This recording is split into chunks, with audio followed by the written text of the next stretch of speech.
Olá! Chegamos ao nosso 30º dia de leitura da Bíblia e do Catecismo, pela graça de Deus.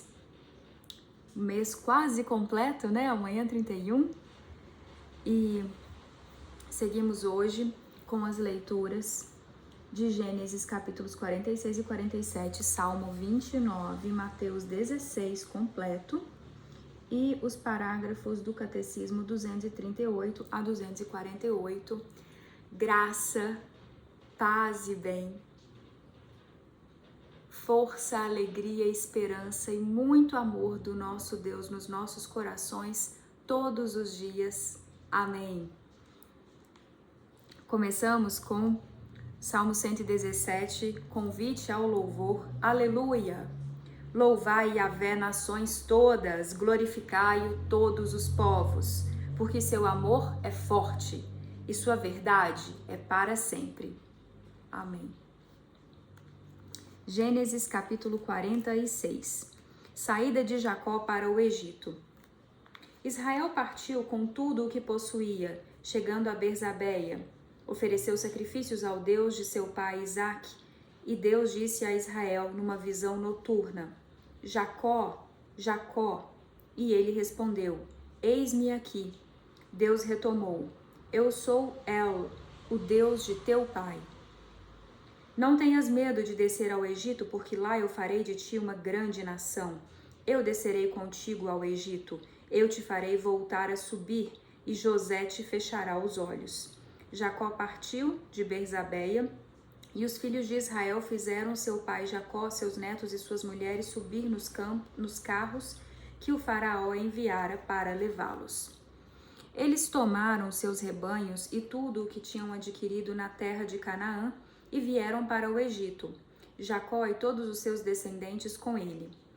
Seus filhos e os filhos de seus filhos, suas filhas e as filhas de seus filhos, todos os seus descendentes, ele os levou consigo para o Egito. A família de Jacó.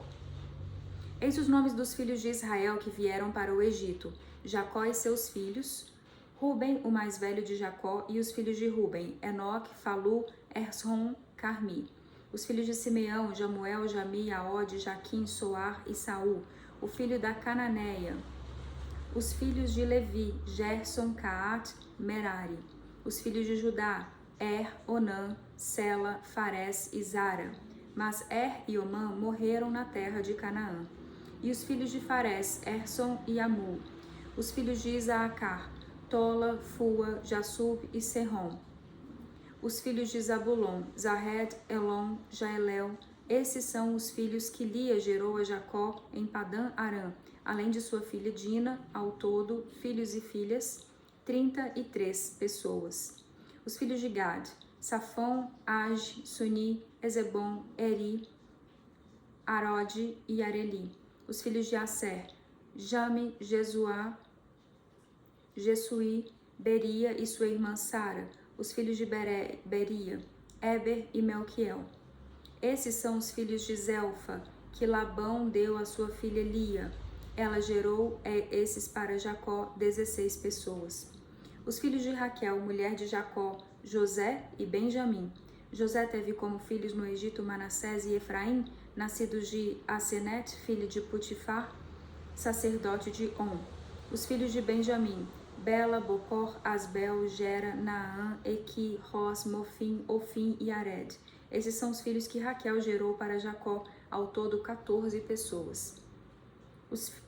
Os filhos de Dan: Usim. Os filhos de Neftali: Jaziel, Guni, Gezer e Selém. Esses são os filhos de Bala que Labão deu à sua filha Raquel. Esses ela gerou para Jacó, ao todo 7 pessoas. Os que vieram com Jacó para o Egito, seus descendentes, sem contar as mulheres dos filhos de Jacó, eram ao todo 66.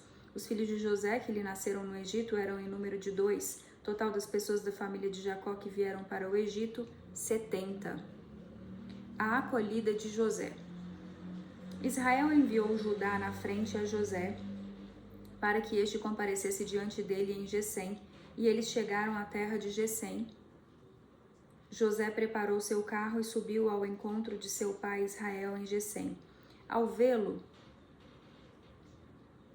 lançou-se ao seu pescoço e, beijando-o, chorou longamente. Israel disse a José: Agora posso morrer, depois que vi teu rosto e que ainda está vivo. Então José disse a seus irmãos e à família de seu pai: Vou subir para comunicar ao faraó e lhe dizer: Meus irmãos e a família de meu pai, que estavam na terra de Canaã, vieram para junto de mim. Estes homens são pastores, eles se ocupam com rebanhos, e trouxeram suas ovelhas e seus bois e tudo o que lhes pertence. Assim, quando o faraó vos chamar e vos perguntar qual é a vossa profissão, vós respondereis: Teus servos se ocuparam de rebanhos desde sua mais tenra idade até agora, tanto nós como nossos pais. Deste modo podereis permanecer na terra de Gessém. Com efeito, os egípcios têm horror aos pastores. Esse foi o capítulo 46 de Gênesis, agora seguimos para o 47. A audiência do faraó. Foi, pois, José comunicar ao faraó: Meu pai e meus irmãos, disse ele, chegaram da terra de Canaã com suas ovelhas e seus bois e tudo o que lhes pertence, eis que estão na terra de Gessém. Ele tomara 5 de seus irmãos e os apresentou ao faraó. Este perguntou a seus irmãos: Qual é a vossa profissão? E eles responderam: Teus servos são pastores, tanto nós como nossos pais. Eles disseram também ao faraó: Viemos habitar nessa terra porque não há mais pastagem para os rebanhos de teus servos, a fome com efeito assola a terra de Canaã. Permite agora que teus servos fiquem na terra de Gessém. Então o faraó disse a José: Que eles habitem a terra de Gessém, e se sabes haver entre eles homens capazes, põe-nos administradores de meus próprios rebanhos. Outra narrativa. Jacó e seus filhos vieram ao Egito junto a José. O faraó, rei do Egito, sabendo disso, disse a José: Teu pai e teus irmãos vieram para junto de ti. A terra do Egito está à tua disposição. Estabelece teu pai e teus irmãos na melhor região. Então José introduziu seu pai Jacó e o apresentou ao faraó, e Jacó saudou o faraó. O faraó perguntou a Jacó: Quantos são teus anos de vida? E Jacó respondeu ao faraó: Os anos de minha peregrinação sobre a terra são 130. Meus anos foram breves e infelizes e não atingiram a idade de meus pais, os anos da peregrinação deles. Jacó saudou o faraó e despediu-se dele. José estabeleceu seu pai e seus irmãos e lhes deu uma propriedade. E lhes deu uma propriedade na terra do Egito, na melhor região, a terra de Ramsés, como ordenara o faraó. E José providenciou pão para seu pai, para seus irmãos e para toda a família de seu pai, segundo o número de filhos. Política agrária de José. Não havia pão em toda a terra, pois a fome tornara-se muito dura, e a terra do Egito e a terra de Canaã desfaleciam de fome. José reuniu todo o dinheiro que se encontrava na terra do Egito e na terra de Canaã em troca do mantimento que se comprava, e entregou esse dinheiro ao palácio do faraó. Quando se esgotou o dinheiro da terra do Egito e da terra de Canaã, todos os egípcios vieram a José dizendo: Dá-nos pão, porque deveríamos morrer sob tua vista, pois não há mais dinheiro. Então disse José: Trazei vossos rebanhos e vos darei pão em troca de vossos rebanhos, se não há mais dinheiro. Eles trouxeram seus rebanhos a José, e este lhes deu pão em troca de cavalos, de ovelhas, de bois e de jumentos. Naquele ano ele os sustentou de pão em troca de seus rebanhos. Quando terminou aquele ano, no ano seguinte voltaram a ele e lhes disseram: Não podemos ocultá-lo a meu senhor. Esgotou-se, na verdade, o dinheiro e os animais já pertencem a meu senhor. Nada mais resta à disposição de meu senhor, senão nossos corpos e nosso terreno. Por que deveríamos morrer sob tua vista, nós e nosso terreno? Compra-nos, pois, a nós e a nosso terreno em troca de pão, e nós seremos com o nosso terreno os servos do faraó. Mas dá-nos só semente, a fim de que vivamos e não morramos, e o nosso terreno não fique desolado. Comprou assim José para o faraó todos os terrenos do Egito, pois os egípcios venderam cada qual o seu campo, tanto os impelia a fome, e o país passou às mãos do faraó. Quanto aos homens, ele os reduziu à servidão, de uma extremidade à outra do território egípcio. Somente o terreno dos sacerdotes ele não comprou. Pois os sacerdotes recebiam uma renda do faraó e viviam da renda que recebiam do faraó. Por isso não tiveram de vender seu terreno. Depois José disse ao povo: Agora, portanto, eu vos comprei para o faraó com vosso terreno. Eis aqui as sementes para semear vosso terreno. Mas das colheitas deveis dar 1/5 ao faraó, e as outras 4 partes serão vossas para a semeadura do campo,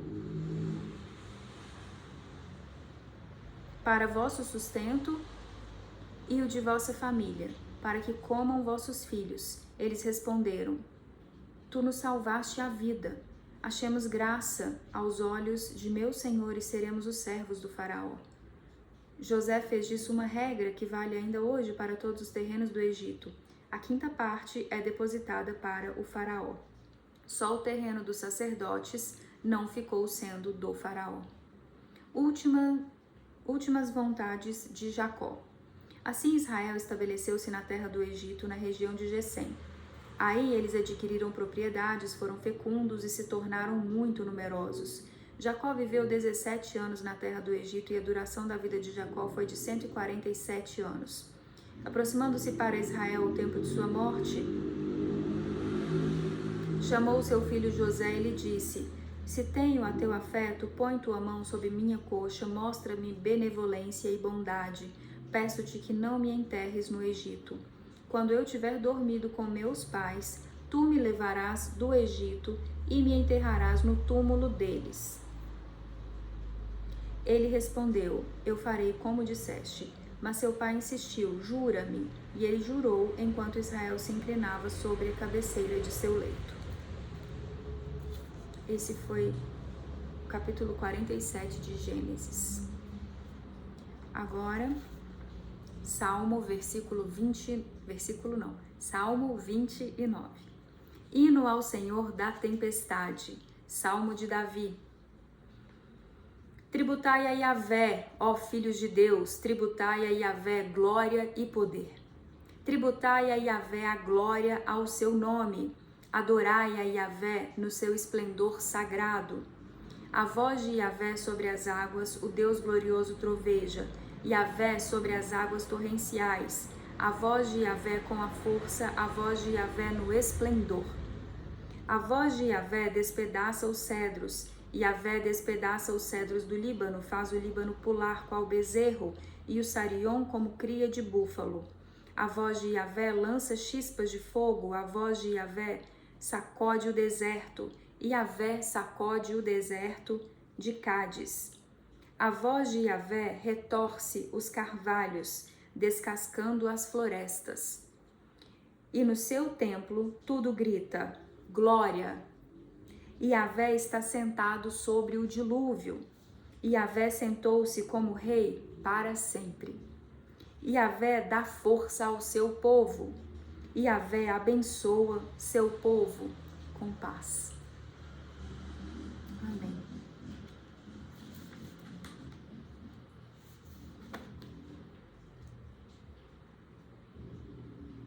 Agora seguimos com Mateus capítulo 16.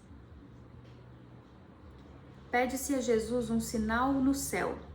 Os fariseus e os saduceus vieram até ele e pediram-lhe para pô-lo à prova, que lhes mostrasse um sinal vindo do céu. Mas Jesus lhes respondeu: Ao entardecer, dizeis: vai fazer bom tempo, porque o céu está avermelhado. E de manhã, hoje teremos tempestade, porque o céu está de um vermelho sombrio. O aspecto do céu sabeis interpretar, mas os sinais dos tempos não sois capazes. Geração má e adúltera. Reclama um sinal, e de sinal não lhe será dado, senão o sinal de Jonas. E deixando-os, foi-se embora. O fermento dos fariseus e dos saduceus. Ao passarem para outra margem do lago, os discípulos esqueceram-se de levar pães. Como Jesus lhes dissesse: cuidado, acautelai-vos do fermento dos fariseus e dos saduceus. Puseram-se a refletir entre si. Ele disse isso porque não trouxemos pães. Jesus, percebendo, disse: homens fracos na fé, por que refletis entre vós por não terdes pães? Ainda não entendeis, nem vos lembrais dos 5 pães para 5.000 homens e de quantos cestos recolhestes? Nem dos 7 pães para 4.000 homens e de quantos cestos recolhestes?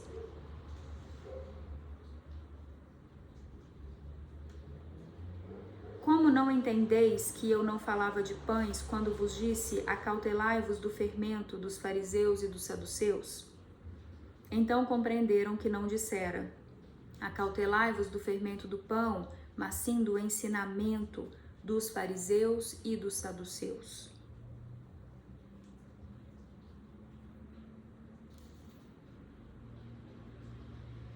E será que nós temos fariseus hoje em dia? Que Deus nos ilumine pelo Espírito Santo para que nós saibamos reconhecer as verdades de Deus. Amém. Profissão de fé e primado de Pedro. Só lembrando antes que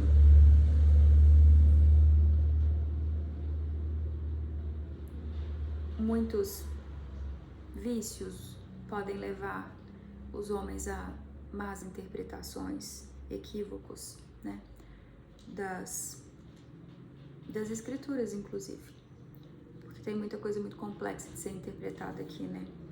Então, que sejamos guiados pelo Espírito Santo para as interpretações corretas, para validarmos e defendermos as verdades de Deus.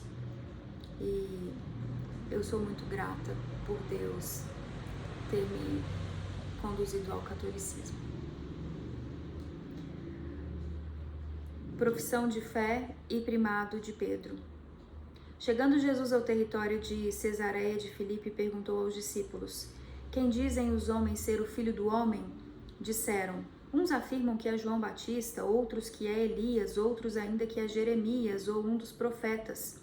Então lhes perguntou: e vós, quem dizeis que sou?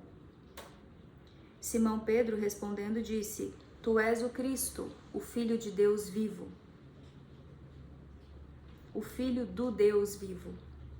Jesus respondeu-lhe: bem-aventurado és tu, Simão, filho de Jonas, porque não foi carne ou sangue que te revelaram isso, e sim meu Pai que está nos céus. Também eu te digo que tu és Pedro, e sobre esta pedra edificarei minha igreja, e as portas do Hades nunca prevalecerão contra ela. Eu te darei as chaves do reino dos céus, e o que ligares na terra será ligado nos céus, e o que desligares na terra será desligado nos céus. Em seguida, proibiu severamente aos discípulos de falarem a alguém que ele era o Cristo. Me emocionei agora lendo na sequência, eu tinha acabado de citar essa questão de pedir a Deus que nos oriente para as verdades dele, e relatei minha gratidão por Deus ter me chamado ao catolicismo. E a palavra na sequência foi que sobre essa pedra a igreja de Jesus seria edificada, né? Jesus falando: também eu te digo que tu és Pedro, e sobre esta pedra edificarei minha igreja, e as portas do Hades nunca prevalecerão contra ela. Amém. Então Jesus falando de Pedro ser a pedra, e para quem não sabe, o apóstolo Pedro, considerado o primeiro papa, né? Acho isso muito emocionante. Primeiro anúncio da paixão. A partir dessa época, Jesus começou a mostrar aos seus discípulos ser necessário que fosse a Jerusalém e sofresse muito por parte dos anciãos, dos chefes, dos sacerdotes e dos escribas, e que fosse morto e ressurgisse ao terceiro dia. Pedro, tomando-o à parte, começou a repreendê-lo, dizendo: Deus não o permita, Senhor, isso jamais te acontecerá. Ele, porém, voltando-se para Pedro, disse: Afasta-te de mim, Satanás. Tu me serves de pedra de tropeço, porque não pensas as coisas de Deus, mas as coisas dos homens.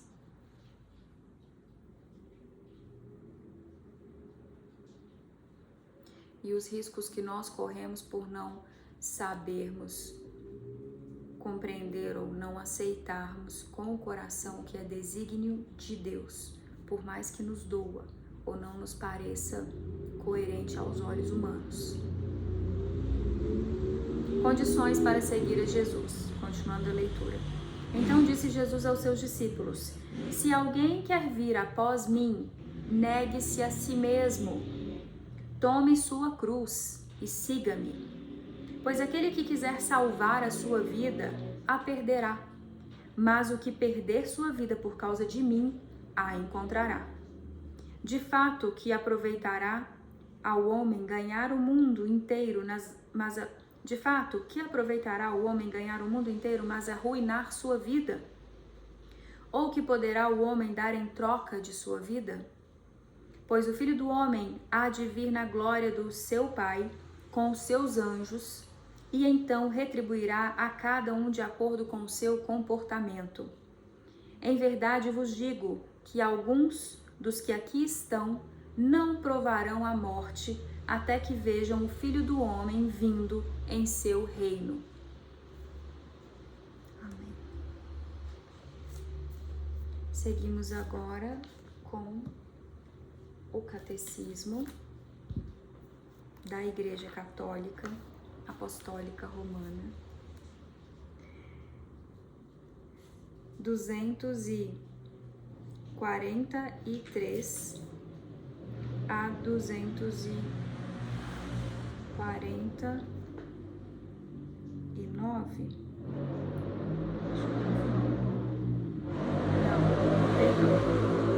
238 a 248. Vamos lá. A revelação de Deus como Trindade. O Pai revelado pelo Filho. A invocação de Deus como Pai é conhecida em muitas religiões. A divindade é muitas vezes considerada Pai dos deuses e dos homens. Em Israel, Deus é chamado de Pai enquanto Criador do mundo.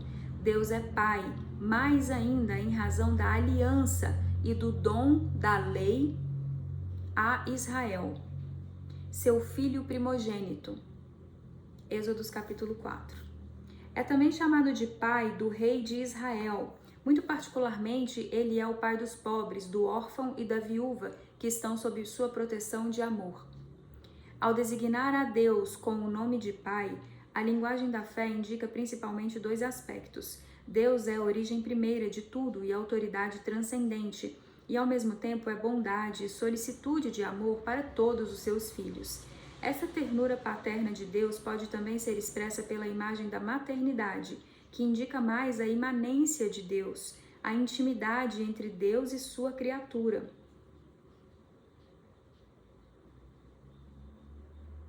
Eu lerei novamente esse trecho,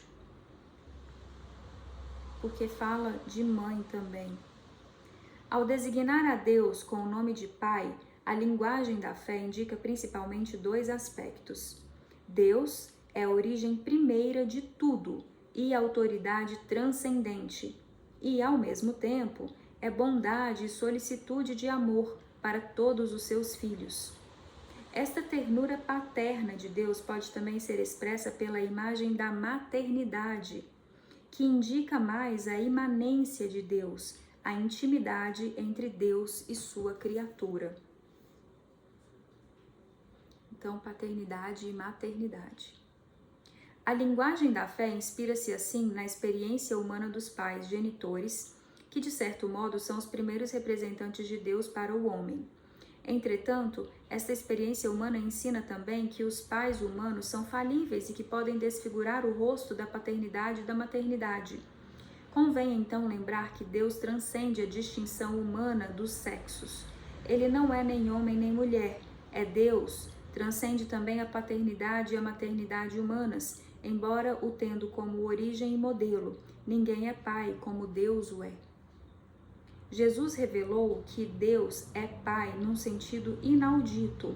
Não o é somente enquanto Criador, mas é eternamente Pai em relação a seu Filho único, que só é eternamente Filho em relação a seu Pai. Ninguém conhece o Pai senão ninguém conhece o Filho senão o Pai, e ninguém conhece o Pai senão o Filho, e aquele a quem o Filho o quiser revelar. Citação de Mateus capítulo 11, versículo 27. Por isso os apóstolos confessam Jesus como o Verbo que no princípio estava junto de Deus e que era Deus. João capítulo 1. Como a imagem do Deus invisível, como o resplendor da glória do Pai, a expressão de seu ser. Hebreus capítulo 1. Na continuidade deles, seguindo a tradição apostólica, a Igreja no ano de 325, no primeiro concílio ecumênico de Nicéia, confessou que o Filho é consubstancial ao Pai, isto é, um só Deus com ele. O segundo concílio ecumênico, reunido em Constantinopla em 381, conservou esta expressão em sua formulação do Credo de Nicéia e confessou o Filho único de Deus, gerado do Pai antes de todos os séculos, luz da luz, Deus verdadeiro de Deus verdadeiro, gerado, não criado, consubstancial ao Pai. Isso aqui é muito importante. No final eu lerei o credo, símbolo niceno constantinopolitano. O Pai e o Filho revelados pelo Espírito. Antes de sua Páscoa, Jesus anuncia o envio de outro Paráclito, defensor, o Espírito Santo. Ele, atuante desde a criação, que falou pelos profetas, está agora junto dos discípulos e presente neles, para ensiná-los e conduzi-los à verdade plena. Citação de João capítulo 16. Assim, o Espírito Santo é revelado como outra pessoa divina em relação a Jesus e ao Pai. A origem eterna do Espírito revela-se em sua missão temporal. O Espírito Santo é enviado aos apóstolos e à Igreja tanto pelo Pai, em nome do Filho, como pelo Filho em pessoa, depois de seu retorno para junto do Pai. O envio da pessoa do Espírito após a glorificação de Jesus revela em plenitude o mistério da Santíssima Trindade. A fé apostólica no tocante ao Espírito foi confessada pelo Segundo Concílio Ecumênico em 381 em Constantinopla. Cremos no Espírito Santo, que é o Senhor e que dá a vida. Ele procede do Pai. Com isso, a Igreja reconhece o Pai como a fonte e a origem de toda a divindade. A origem eterna do Espírito Santo não deixa, porém, de estar vinculada à do Filho. O Espírito Santo, que é a terceira pessoa da Trindade, é Deus uno e igual ao Pai e ao Filho, da mesma substância e também da mesma natureza. Contudo, não se diz que ele é somente o Espírito do Pai, mas, ao mesmo tempo, o Espírito do Pai e do Filho. O credo da Igreja do Concílio de Constantinopla confessa: com o Pai e o Filho, ele recebe a mesma adoração e a mesma glória. A tradição latina do credo confessa que o Espírito procede do Pai e do Filho. O Concílio de Florença, em 438, explicita: o Espírito Santo tem sua essência e seu ser subsistente ao mesmo tempo do Pai e do Filho, e procede eternamente de ambos como de um só princípio e por uma única expiração, uma vez que tudo o que é do Pai, o Pai mesmo o deu a seu Filho único ao gerá-lo, excetuado seu ser de Pai. Esta própria procedência do Espírito Santo, a partir do Filho, ele a tem eternamente de seu Pai, que o gerou eternamente. A afirmação do filioque não figurava no símbolo professado em 381, em Constantinopla. No entanto, com base em uma antiga tradição latina e alexandrina, o Papa São Leão já o havia confessado dogmaticamente em 447, antes que Roma conhecesse e recebesse em 451, no Concílio de Calcedônia, o símbolo de 381. O uso dessa fórmula no credo foi sendo admitido pouco a pouco na liturgia latina, entre os séculos 8 e 11. Todavia, a introdução pela liturgia latina do filioque do símbolo niceno-constantinopolitano constitui ainda hoje um ponto de discórdia em relação às igrejas ortodoxas. A tradição oriental põe em relevo, antes de tudo, a origem primeira do Pai em relação ao Espírito. Ao confessar que o Espírito procede do Pai, João capítulo 15, ela afirma que o Espírito procede do Pai pelo Filho. A tradição ocidental põe em relevo, primeiro, a comunhão consubstancial entre o Pai e o Filho, afirmando que o Espírito procede do Pai e do Filho. Filioque.